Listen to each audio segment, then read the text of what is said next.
Welcome back, everyone. I'm the Bella Gamer, and today we're going to be covering the final Ancestry released in Howl of the Wild. And ironically enough, it's also the first one that appears in the book. But honestly, this one is very interesting, and it's got some really cool things. The Athamaru are a kind of like they're a fish people, more or less, even though a lot of their art is very much designed around kind of like the lionfish. These are the fish people, not like mermaids who are like half fish, half human, or even like the Azarketi, which are fish like humanoids.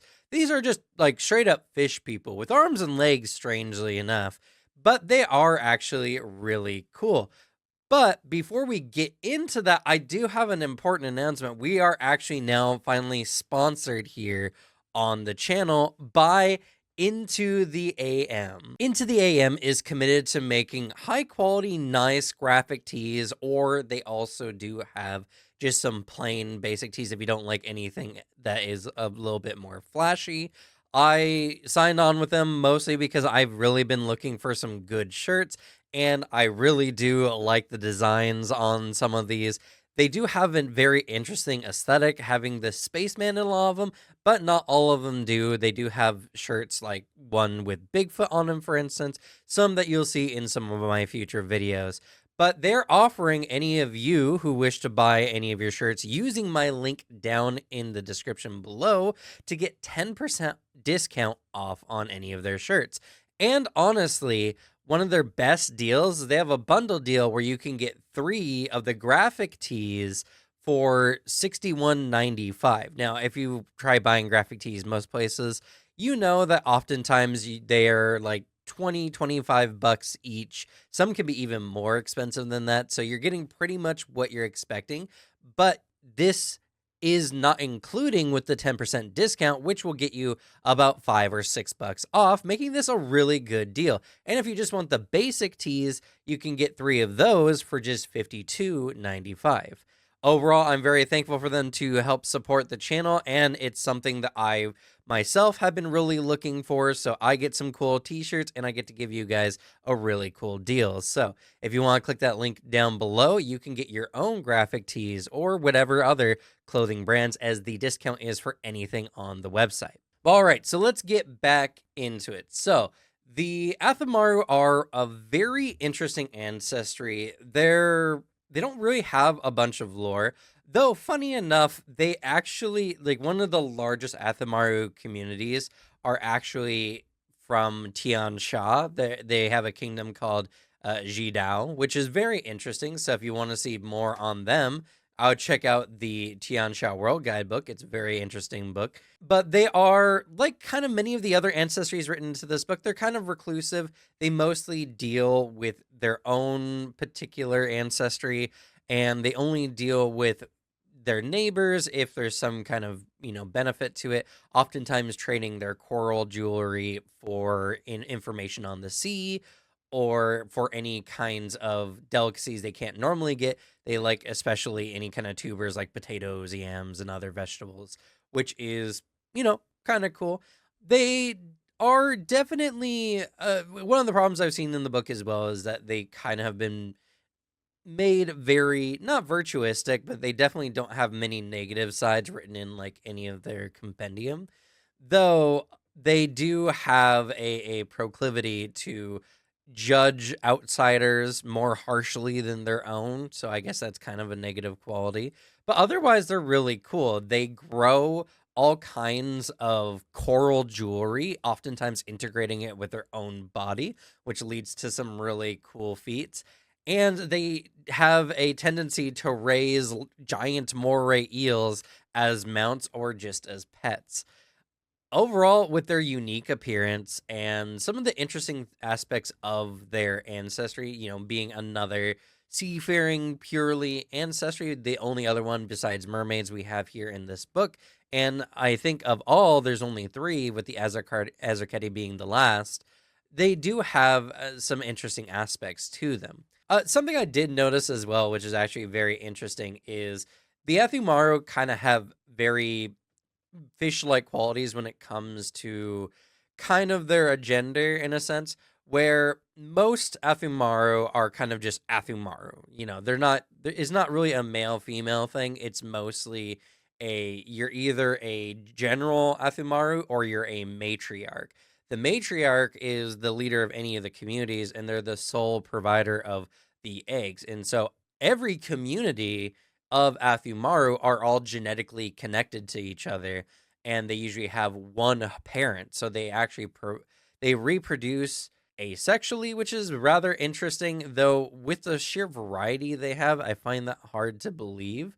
But this is something that you see in other types of fish. Like clownfish is a really good example where, in lack of a egg laying female, one of the clownfish in a particular community will change its gender to essentially be a mother. And for the Athumaru, by becoming a matriarch, you actually become a large ancestry, which is very cool. So they're very fascinating. Their ecology is very cool to me. I like how they integrate the coral, and they have a very sophisticated pheromone chemistry language, essentially, in addition to some of the fish-like qualities where they have the ability to change gender as necessary to raise essentially a community rather than a particular family. So community based, but not like family based, which is also rather interesting. But yeah, that is the general basics of the Athamaru. So let's go ahead and take a look at what they offer. So first of all, they're an uncommon ancestry, which is pretty normal, honestly. Most ancestries in the game currently are uncommon anyway. Their hit points are actually really good. They have an 8 hit point base, which is very solid. They are all medium, though there is an ancestry they can select to become large, which is very cool. And their speeds are kind of sad to me personally. So they have a land speed of 20 feet, matching with the dwarves, which is not terrible, but it is kind of bad. It's something that you're gonna have to work around with because most campaigns will just be taking place on the surface. And their swim speed is actually only 25 feet. So even in the water, their speed is just like a normal ancestry speed. It's something that is, I feel like the swim speed either should have been higher or they both should have been like 25. But, you know, it is what it is. It's not the worst. I just wish that one of their speeds were 5 better to make it feel better because obviously you're going to be spending a lot of time on land predominantly in most campaigns because most characters probably won't be of some amphibious or aquatic ancestry. So the 20 feet is really going to be a sore spot you're going to be feeling. And then even when you do get in the water, you're only a little bit faster, which feels kind of bad. The attribute boosts they have is strength, wisdom, and one free one with an attribute flaw and intelligence. Makes a lot of sense. They have a very reclusive kind of community type, but this does kind of conflict a little bit with their lore at the same time because one of their major things they trade, at least to other people, is information on the sea, which means that at least when it comes to the sea and stuff around them, they should have a decent level of intelligence, even if it's not all surface based. And I mean, how many surface dwellers have so much sea based information? So the attribute flaw is a little perplexing, even though it does make a little bit of sense, at least because they don't really want to communicate with people unless they absolutely have to. So, I don't know. But strength and wisdom are really good. They're already set up to be a cleric or a champion, which is very solid. And of course, you can just take the 2 free attribute boosts and play whatever you want. So it is whatever you want to make it. Just, my opinion of what they got here at base. Now, some of their abilities that they have, they are amphibious, as I mentioned. So they can be in the air or underwater. They don't have any special requirement as well for the water. They don't have to be like soaked every so often, which is pretty good. And they get low light vision, which honestly, this kind of makes the Athamaru one of the least interesting of how the wild ancestries as far as just base ancestry traits are concerned. I don't think that's necessarily a big problem, but when you kind of take a look at the whole spread, it just feels a little kind of like they're okay, not super fascinating, not super interesting. I will say though, with the heritages they have and their ancestry feats, they do get a lot more interesting. Speaking on, let's go ahead and start talking about some of the heritages because they're really, really cool actually. So first we have the Coral Athamaru. Now this one is a type of a heritage or feat in general. There we go. that I don't particularly like. So the Athamaru do have like a high affinity for coral, and this one allows them to use coral as essentially a natural armor. This is a medium armor in the plate armor group, and it gives them a +4 item bonus to their AC with a dex cap of +1. The check penalty is -2 and the speed penalty is -5, but obviously, if this is what you're going with, you're going to have the strength required. Now, there is actually a flaw here. It says strength value of +16. That's not the case anymore with the remaster. It's now +3. So it's a +3 strength value, which means if you have a +3 in your strength, you don't suffer the check penalty and the speed penalty is reduced by 5, meaning more or less you can wear this armor without any problems. Now, you can etch armor runes onto this, so that's not necessarily a problem. And this has the aqua dynamic trait and comfort traits, which does put this one at least a little bit above some of the other armors. You don't suffer any penalty for swimming with this armor in particular, which is good. And the comfort trait means you can sleep in it, which you obviously have to because you can never remove this armor and you can't wear any other armors. Now, one of the reasons why I don't like natural armors in general is it just removes options for you. Like any future equipment you might get, you can't wear any of the special magic armors that you might find in a game. Yeah, you can equip any of the armor runes. As far as like a base armor, a basic armor, this is fine. In fact, it can save you money potentially by not spending, I guess, I don't know, the like 4 gold or something for a medium armor, 6 gold maybe. It's not really that big of a benefit. If you like the aesthetic of the coral armor, I would say sure, go ahead and go for it. It is not that big of a downside. I just personally I don't like these kind of things because they just don't offer you as many choices in the end of the day. And I feel like a versatile heritage or just another heritage is going to serve you much better than having a natural armor. But at the very least, this one has aqua dynamic, which makes it slightly better than some of the other ancestry based armors you can wear as well. So it is what it is. Next up, we have Hopeful Athamaru. Now, this is the one where you're trying to become essentially a matriarch for a community. This just makes you large, which is kind of cool. And in addition to this, you exude this aura of confidence and ability, giving your allies feelings of hopefulness.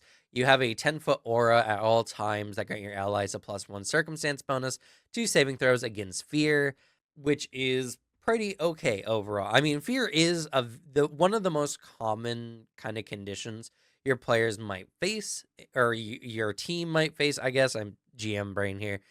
So it's honestly not too bad. If you want to play a large Athamaru, this is insanely good.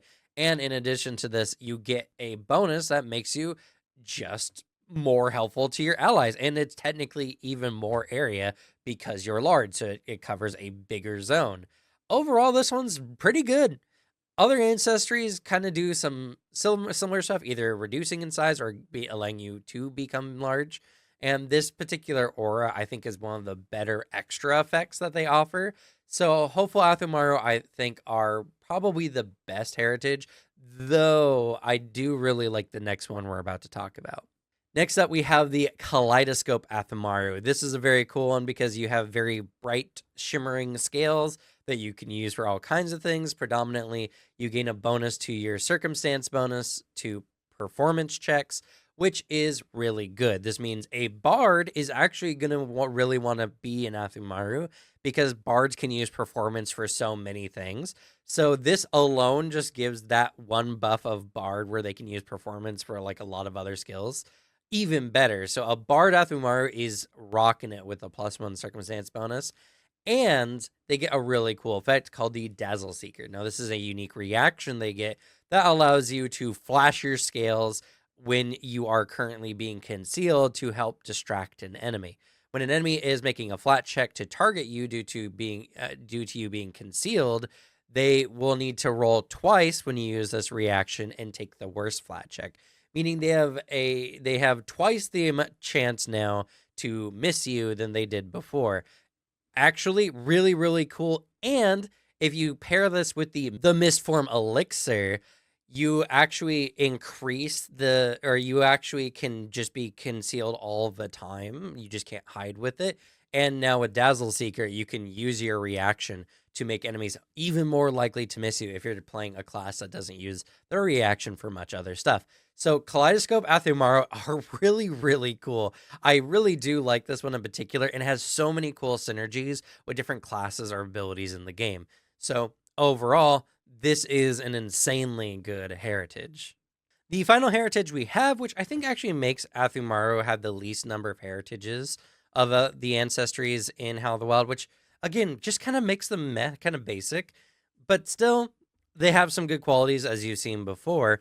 But the last one we have here is Quilled Athamaru, which gives you a D6 piercing quill headbutt that you can do as a natural unarmed strike, which is pretty cool. These quills are in the brawling group and have the agile, finesse, and unarmed traits.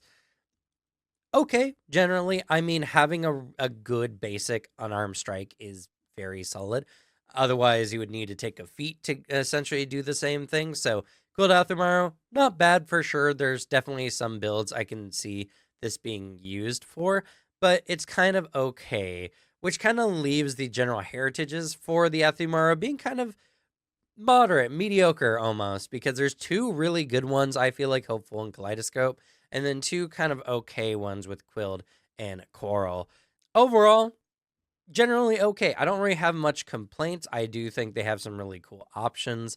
And of course, it's your choice. So if you like any of the Coral Athamaru or the Quilled Athamaru heritages, then all the better. It's just exactly what you want it to be. But we're going to move on to the Ancestry feats. And actually, before we move on to the Ancestry feats, I got to kind of do my thing. If you like what you see here, leave a like. It really helps this content get out to more people. And Pathfinder is highly underrated in the algorithm as far as YouTube is concerned.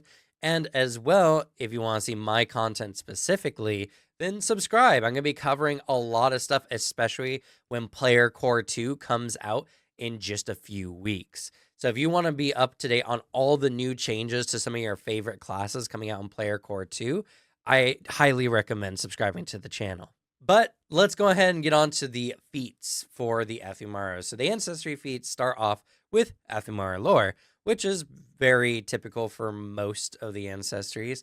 The lore feat here gives you athletics and nature and Athamaru lore. Now, one of the things I will make mention is this one does actually offer a decent spread. Usually a lot of the skills provided are very close together, like social based or physical based or whatever. This one giving you athletics and nature is a pretty decent spread.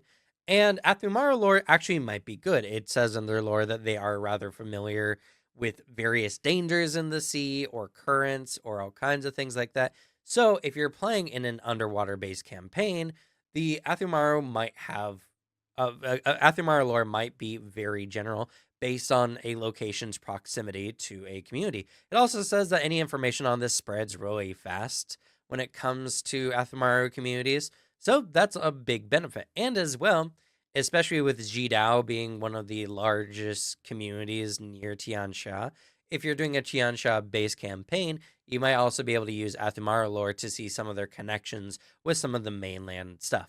So overall, not a terrible one. I think this one's pretty okay.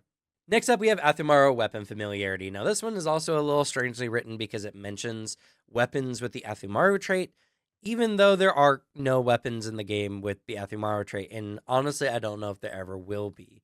It's a kind of confusing thing, but at the very least, you get proficiency with crossbows, heavy crossbows, long spears, and tridents, and you treat any of these that are martial weapons as simple weapons for the sake of proficiency. Now, I'm going to have to specify this because some people are getting some misinformation in some of the prior videos in the comments.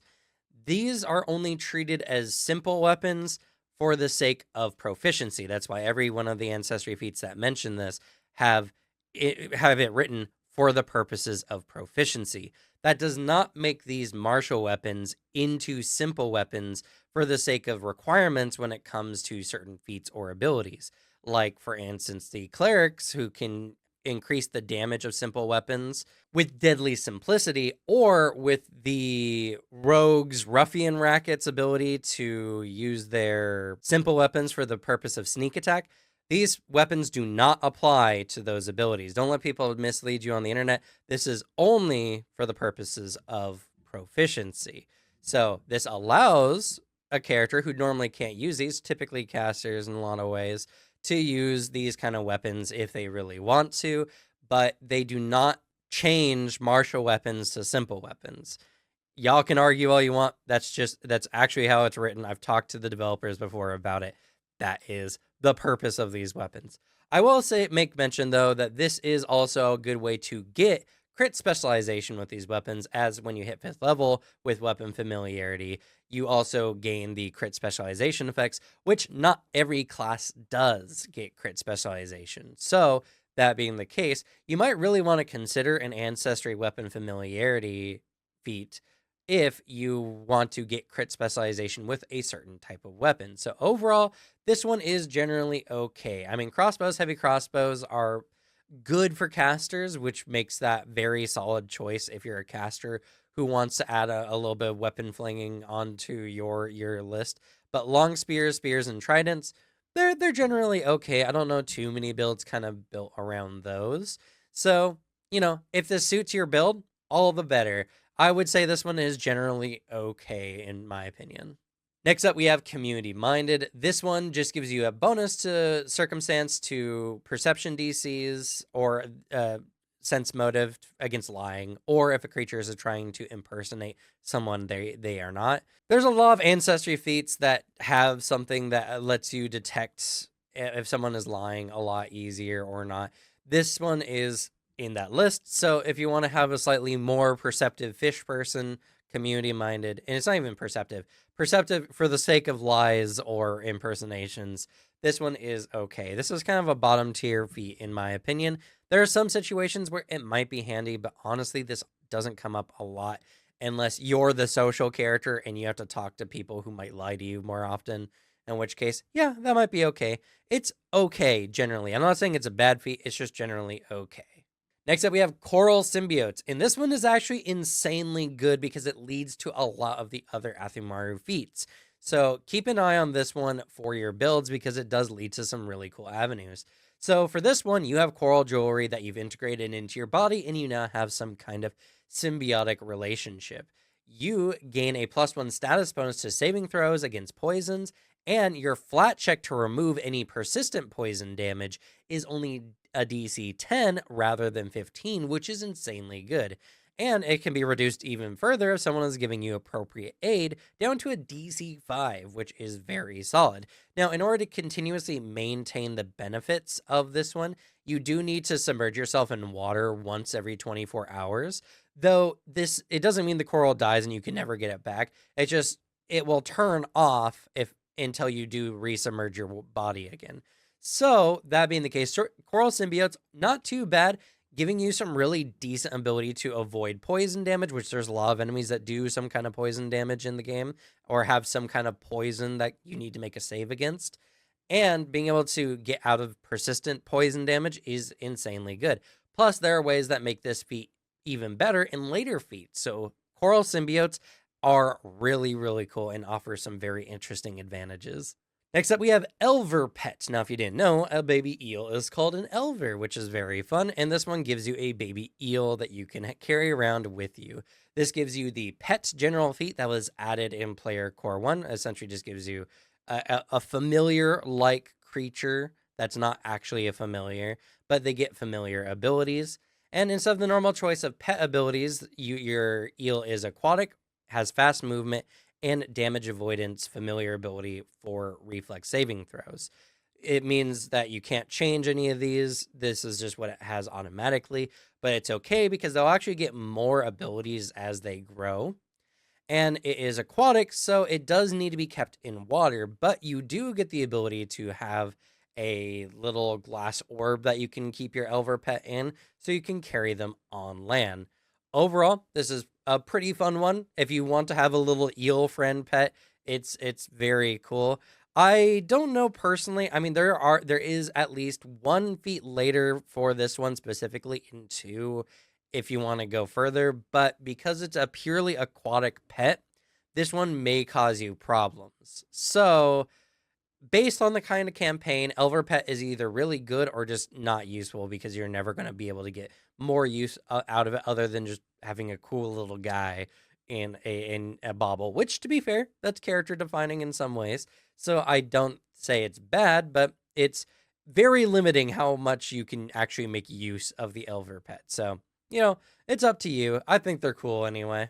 Next up, we have emit defensive odor. Now, this one, yeah, is like, yeah, you're stinky, but at the same time, this is actually a really cool feat, and it leads to a very powerful feat line. So I would also keep your eye on emit defensive odor because this particular one gets made very, very good as you level up. So emit defensive odor is a single action odor effect, I guess, that you spray that you can use once per day on an adjacent enemy. Now, that enemy needs to make a basic fortitude saving throw against your class DC or take 2d6 poison damage. And every odd level, that damage goes up by an additional d6, which is actually insanely good. So, for all intents and purposes, you will get at the end of the game 11d6 damage by the time you're level 19, which is pretty good for an ability that, yeah, sure, is only once per day for now, but is very solid, and it's based on a basic fortitude saving throw. So the enemy always has at least a chance of taking some damage, though there are a fair number of enemies out there who are just immune to poison or are highly resistant to poison. So something to keep in mind. This also an inhaled poison, which I do think there are some feats in the game that relate to inhaled poisons specifically. So I think this one is actually really, really good. And like I said, we're going to be looking at some other feats later that are going to make this one even more powerful. So overall, emit defensive odor is actually an insanely good feat, mostly for what it can give you later. Next up, we have ocean wariness. This one ties into the kind of closed nature of their communities. You get a +1 circumstance bonus to your defenses against any deception, diplomacy, intimidation, and performance checks. Now, this one's very weird because this it's bonuses to your defenses against. So it's not even bonuses to use said actions. And community minded gave us a circumstance bonus to our perception DC against being lied to. So essentially, it's the same thing. Only this one applies to generally more situations. Which actually, yeah, actually, now I'm reading it again. You gain a circumstance bonus to your defenses against deception, diplomacy, intimidation, and performance checks. So, the community minded is really only good if one, you're using it to detect a lie in someone, which is a action, which is inversely to this, or if someone is trying to impersonate because they're not making the check against you, they just made a basic check. But that might even apply. Yeah, I don't know. Ocean's wariness just seems like a better community minded, in my opinion, which is not good for community minded and makes ocean wariness okay. The bonus against intimidation, I will say, is pretty decent, as many enemies can just try to intimidate you out there. A lot of them do have a really good intimidation. So if your GM is making use of enemy skills, this one actually is not too bad. Though it does make community minded kind of a bit worse. So, you know, ocean wariness, if you're selecting any feat of this variety, I would select this one over community minded. And last, we have pheromonal message. It's actually very interesting because they mentioned that there are some Athamaru out there who are capable of having a very sophisticated philosophical discussion using their pheromones. Now, this one is obviously low level, so it's not that complex. You can deliver a message to an ally that no one else can sense, even other Athamaru, within 60 feet or 120 feet in water. But this message can't convey any ideas that would require complex or novel wording, such as the use of certain creature names or the like. So it's a basic, like, there's danger or we're in trouble or something along those lines kind of messages. There's just what really makes me sad about this one in particular, there's no later feat that makes this better where you can communicate just essentially telepathically, which would have been really cool. I'm very sad they didn't really expand on this one. And honestly, I would probably make it like a level 9 feat if I was to homebrew my own version of this one. So, like, sophisticated pheromones or something like that is what I'd call it. So this one's okay. I think there's a lot of uses for this one. I think this one can be particularly handy, and the massive range in underwater is really good. And the fact that this communication requires no like physical manipulation or concentration effects means this is very hard to stop in like any sense. So this is a communication that almost cannot be prevented unless something is preventing you from emitting an odor, which can happen, I guess, supposedly, if an enemy is targeting you very specifically, but in general, almost can never be stopped. So pheromonal message is pretty good, honestly, if you were to use it very inventively in your game. Next up, we have the level 5 feats, and we start off with Coral Growth. This one is very good if you're doing a campaign that's purely on land and you just don't have the ability to submerge yourself in water and you want to have the coral symbiotes that you would have picked up at level 1. So what this does is when you're underwater, you no longer need to eat or drink, which is kind of fun, a little goofy if you ask me.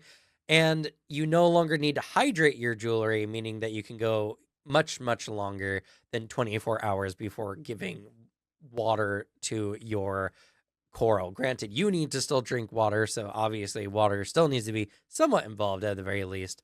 But yeah, so this one allows you to maintain your coral symbiotes a lot easier, not have to worry about submerging yourself in water.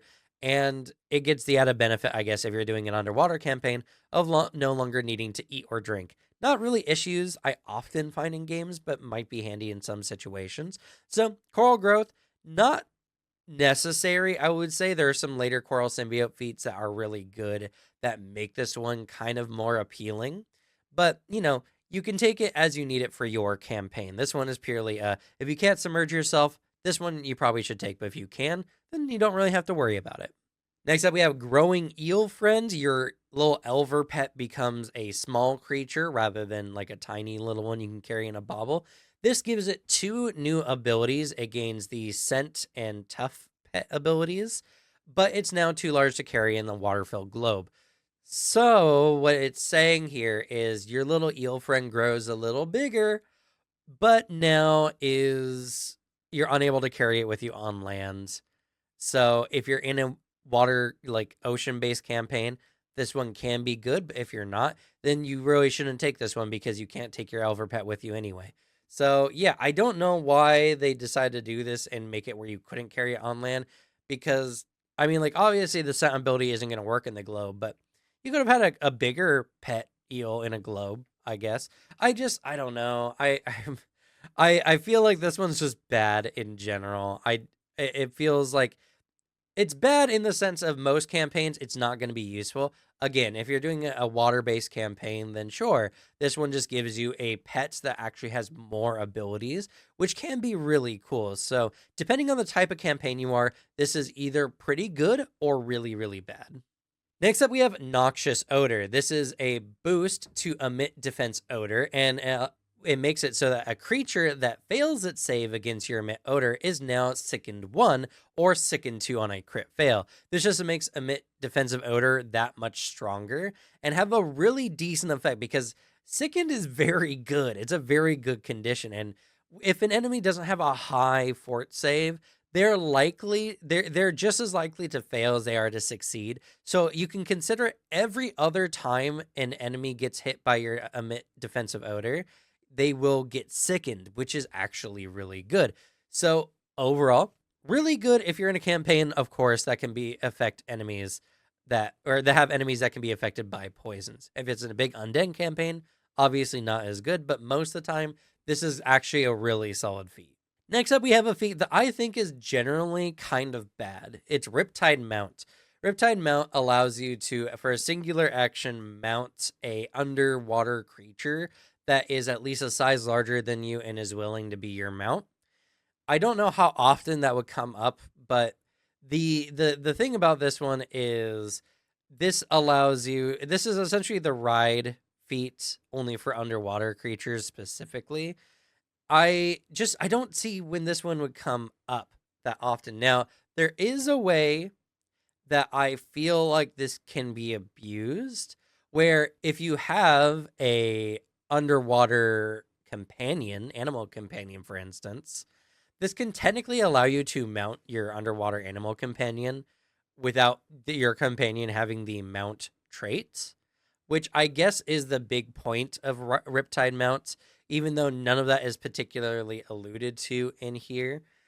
It's like, it feels like as written, this is not going to be very useful, but if you do have a aquatic or even amphibious animal companion, then this can allow you to mount them, which is pretty solid. So I guess there's a really decent synergy with this one.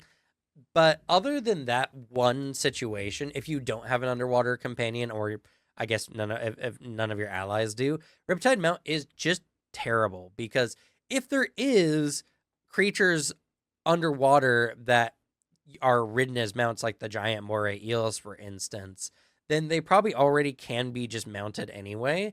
So it wouldn't even be necessary at that point. So I don't know. Riptide Mount, good if, I guess, if you have a aquatic or amphibious animal companion. Really bad any other situation. So I don't know. Maybe you guys can let me know down in the comments if you can find a good way to use Riptide Mount. But honestly, this one just generally feels bad.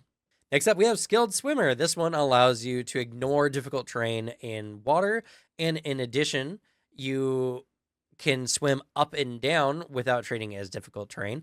I already have mentioned before, I dislike how swimming up and down is difficult terrain in a, underwater combat, more or less. And in all honesty, the most GMs are probably just going to make it like a level playing field where everyone just plays on the same axis, because like otherwise it's going to just get way more complicated than it needs to be. If you're playing in a game where your GM likes to use the X and Y axis underwater, then sure, I guess this one is really good.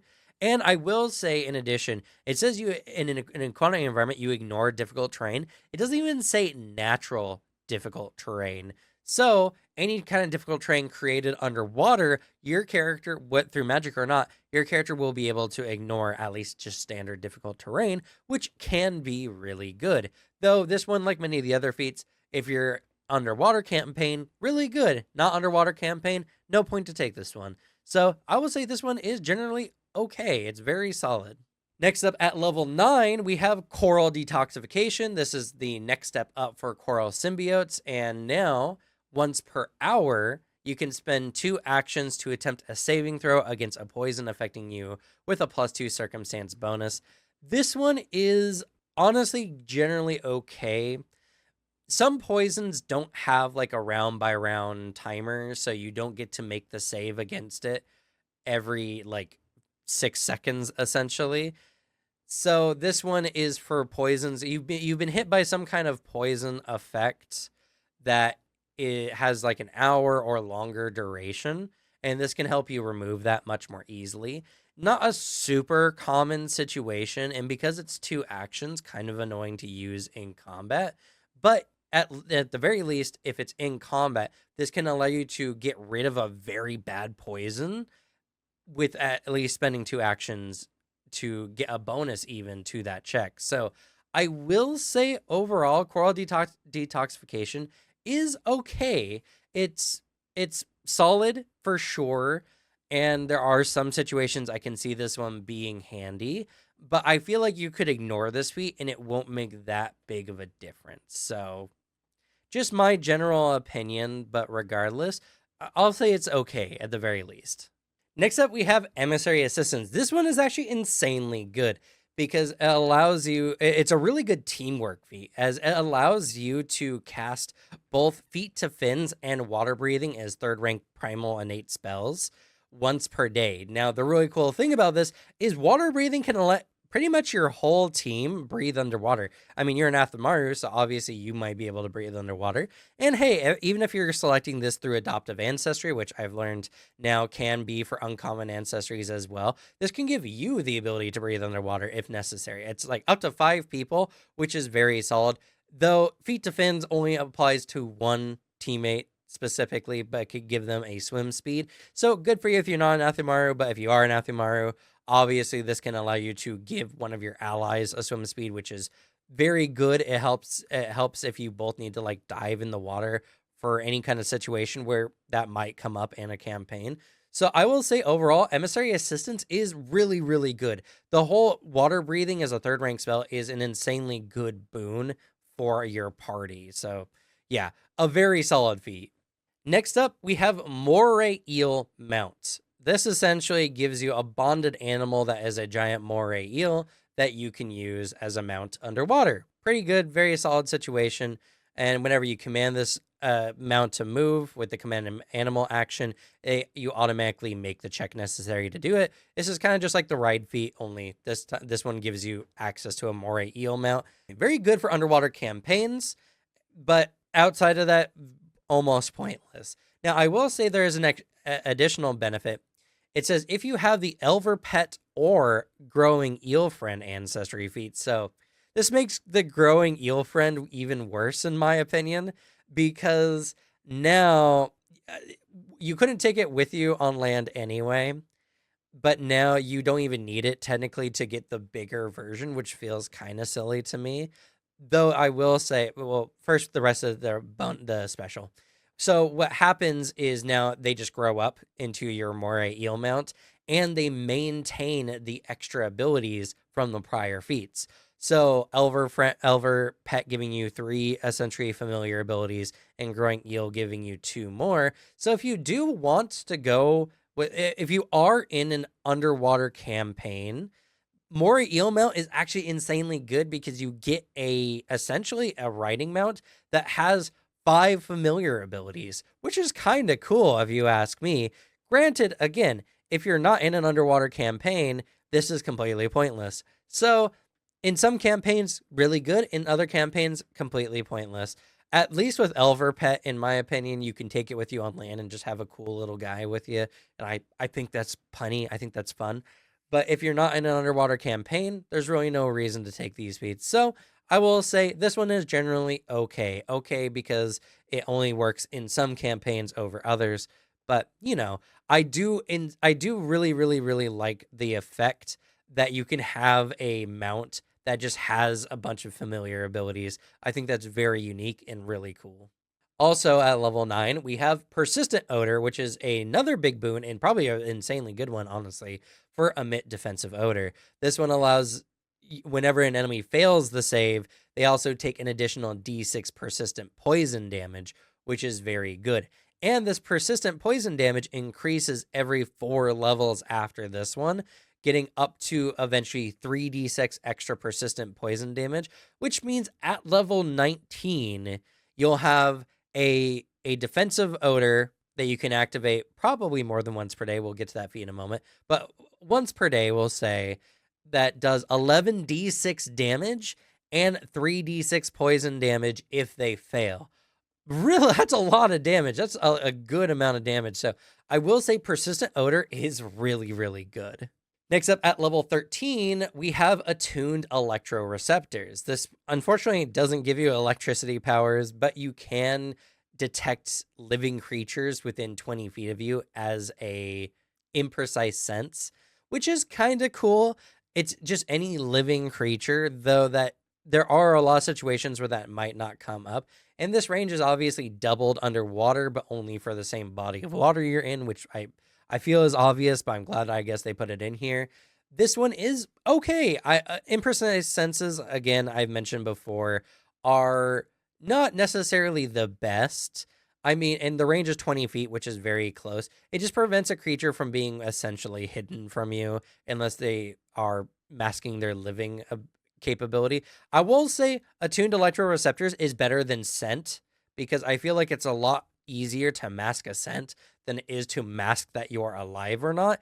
Though more creatures are both alive and dead, which you could detect with scent, rather than this one, which is only for living creatures. So, there's some trade offs for sure. I think this one is generally okay. I don't know if I would spend a level 13 feat for this one. I just don't see it being handy enough for me to consider a level 13 feat for it. But I don't know. Maybe this is a lot handier than I've had experience with. It's just, in my games, it hasn't been anything I would have even worried about. Next up, we have Coral Reserve. This is an action that is based off of the Coral Symbiote, so you have to have Coral Symbiotes to select this one. But once per day, if you're either enfeebled or fatigued, you can suppress, it does say suppress your enfeebled or fatigue condition. So I'm assuming if you have both, you can only pick one, which is a little unfortunate, but not that big a deal. It's not very often, hopefully, that you're getting both. You can suppress the effects of those for a minute, after which the condition returns with the remaining duration. So you can't wait out the duration with Coral Reserve. Overall, this one can be really good. There are particular builds I've seen in the game where Coral Reserve is actually a really good feat because it has really good synergies with other effects, especially if you're playing a barbarian. So Coral Reserve is, I would say, a good feat overall. The ability to ignore Enfeebled can save a character because a lot of characters out there are highly reliant on their strength. So yeah, overall, very, very solid. Next up, we have a Rapid Pheromone Recovery. This is a must-take feat if you're going to emit defensive odor because this allows you to use it once per hour rather than once per day, which I think is necessary if you're taking emit defensive odor at all, because you get a really good ability now much more frequently. Once per hour is still somewhat sad, and there might be some situations where you go through the whole dungeon without an hour passing. But honestly, I've seen many dungeon crawls that take over an hour for the group to get through, making this one very good. So yeah, a must take if you're going down the emit defensive odor feat line, in my opinion anyway. Next up, we have Swift Eel Mounts. I've already voiced my concerns with having an eel mount in general, so apply those to this particular feat. But this allows your eel mount to ignore difficult terrain while swimming, which is any, not even just natural, so any difficult terrain while swimming. And it gets a +2 circumstance bonus to all defenses, whether it's a save or whether it's AC, against reactions triggered by movement. So if you are going the eel mount, if you decided that that's what you want to do for your game, this is an insanely good feat. And I will say, if you take the Moray eel mount with the Elver and the growing eel friend mounts attached to it, this is just even more bonuses for your eel mount. Honestly, an Athamaru Cavalier is insanely good because they just get so many abilities that can make their eel very, very powerful. So overall, this one is generally okay if you're in an or really, really good if you're in an underwater game anyway. Otherwise, pointless. But I've already said that enough. All right, we're down to the final few feats here. We first start off with Coral Lifeline. This one is really, really cool. This one is based off of Coral Symbiotes, and you can use this one once per day. Coral Lifeline is a really good feat because it says when you would die. So this isn't even when you would go to dying, which I feel like would have been a little bit better.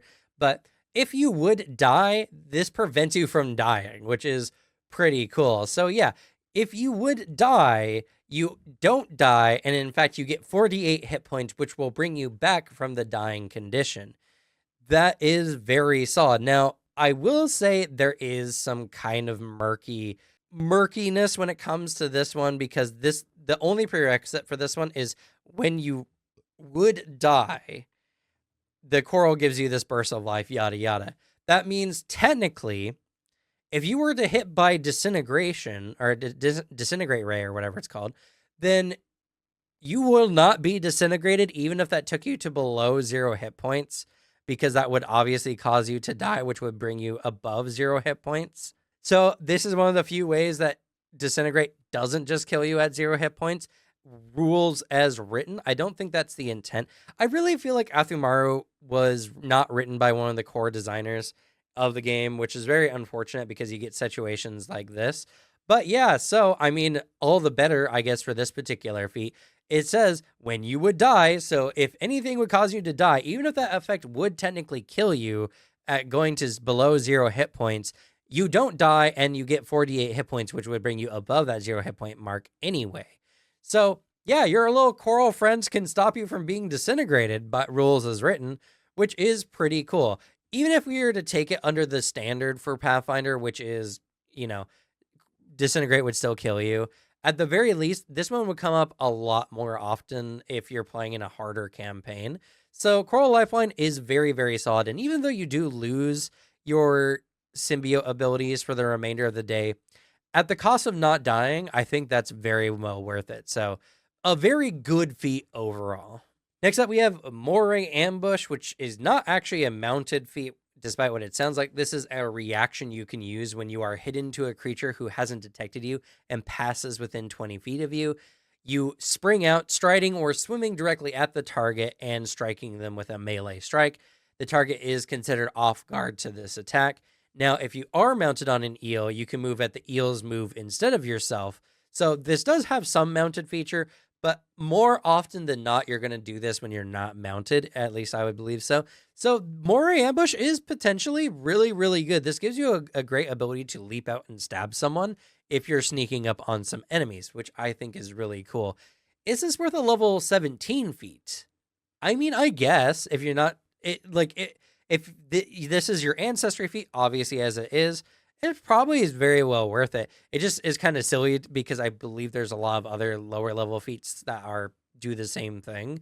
But if your class doesn't give it to you or nothing else does and your ancestry does, yeah, why not? I think this one is very solid. So Moray Ambush is really good. And again, if you're going the Moray riding mounted cavalier I talked about earlier, then yeah, Moray Ambush is very, very solid. So a very cool one. Though I will make mention, again, another kind of oddity in the writing here.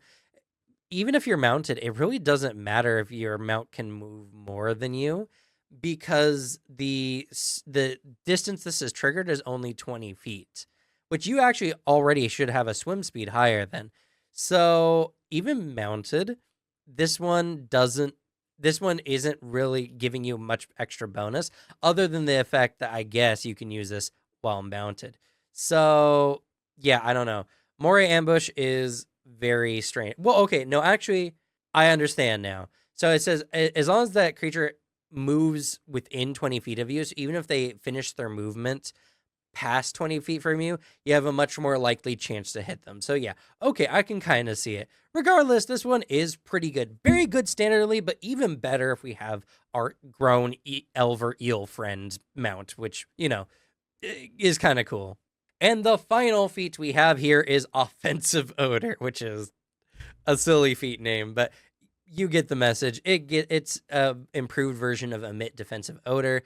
What this one does is it actually makes Emit Offensive Odor that much stronger, which is really cool. So you get to choose. You either can concentrate the effect, which just use it as it normally would, but now it does D8s, which at level 19 is going to do 11 D8 damage, which is insane. Or you can spray it out in a cone, which is a 15-foot cone, doing potentially, I guess at this level, 10d6 damage to all creatures in a 15-foot cone, and potentially once per hour. Offensive Odor is really cool, and if you're going down the Emit Defensive Odor feat line anyway, then you might as well take this one, as it just makes your feat way better. I mean, the D8s to the original effect, I think, is very, very cool. So Emit Defensive Odor is a very good feat if you've already gotten Emit Defensive Odor. And yeah, that's going to be it for the Athamaru. Overall, a pretty okay kind of middle ground ancestry when it comes to Howl of the Wild. It does have a lot of very interesting features. I love the coral symbiote stuff. I love the emit odor stuff. I like some of the heritages that came with this one. Their lore is a little bit lacking, I feel like, compared to some of the other ancestries, but there were still some interesting ecology and social structures that I found cool. So overall, I would say generally it's an okay ancestry. But yeah, let me know your thoughts on the Athamaru down below. And as well as a brief reminder, go ahead and go to Into the AM, linked in the description. Get 10% off on whatever shirts you buy there. Helps the channel out a lot. And that's going to be it for me. Thank you all so much for watching. Good luck with your games. Leave the bad luck to me. And I'll see you all next time. Bye.